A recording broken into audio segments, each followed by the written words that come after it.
Hello mates, in the previous video we just introduced the second equatorial system, and we're discussing how this origin is found.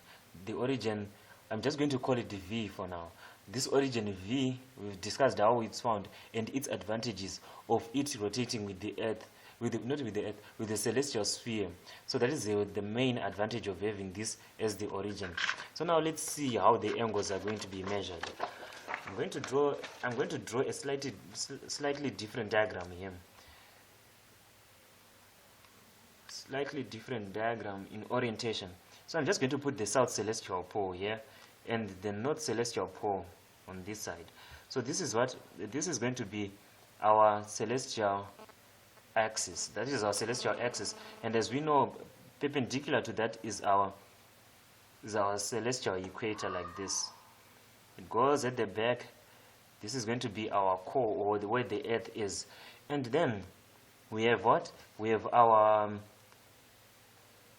equinox, because now we are dealing with the equinox. So we have our equinox that's going to be like that.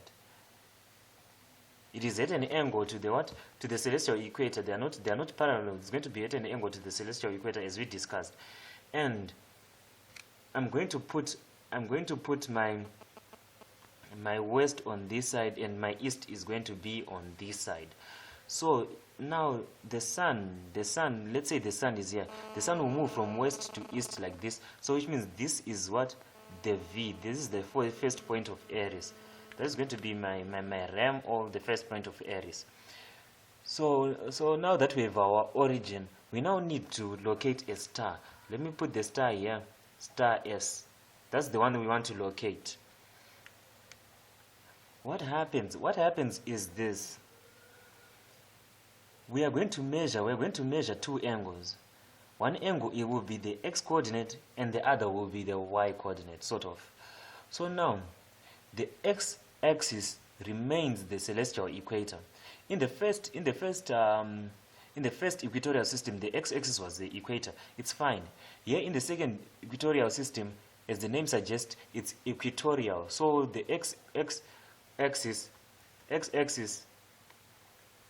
is the celestial equator as well. The only difference is the origin. The origin now is no longer that part O that we had, where we're measuring our angle from.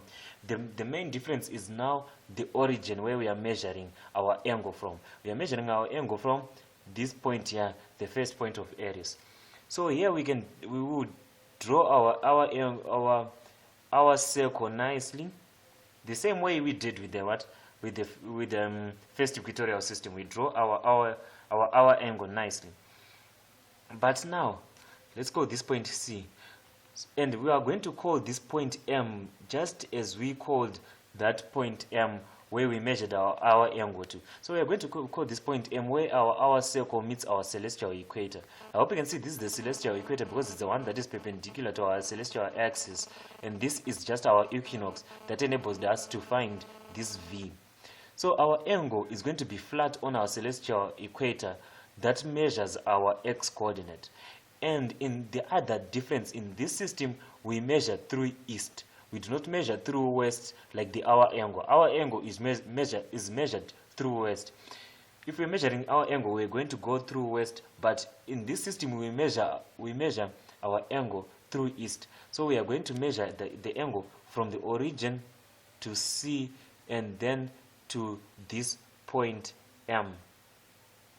And this angle is measured through east. Those are the differences that you really need to keep in mind, that it's measured through east. It's measured through east in this system, and in the previous system, the first equatorial system, the hour angle is measured through west.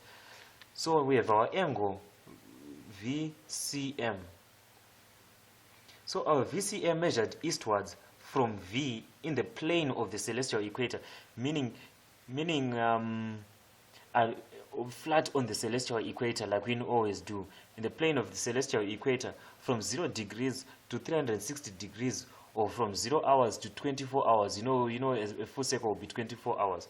So from 0 hours to 24 hours is known as the right ascension. So our x coordinate has a special name called right ascension. and it's RA for short. Just right ascension, and it's right ascension for this star. Right ascension of star S, and it's denoted by alpha. It's denoted by the symbol alpha. This right ascension is basically our x coordinate. It's basically our x coordinate VCM. It measures where the hour circle. It measures how far this hour circle is from our first point of Aries.